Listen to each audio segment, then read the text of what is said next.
rod बा लुहा छड़ी थिला का पाखर मो पाखर थिला हला ए लुहा छड़ी को शक्तिमान दी पटु धरी कौन कली टाणी देली लुहा छड़ी कौन है वर्तमान ना लुहा छड़ी बैंड हो गला रे सारे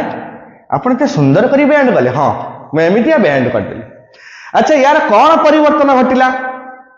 यार कौन परिवर्तन घटिला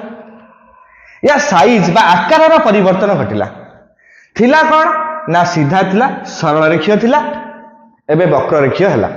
बा यू शेप रा कुम बनै छी बुझियला एबे कथाटा ये तार अवस्था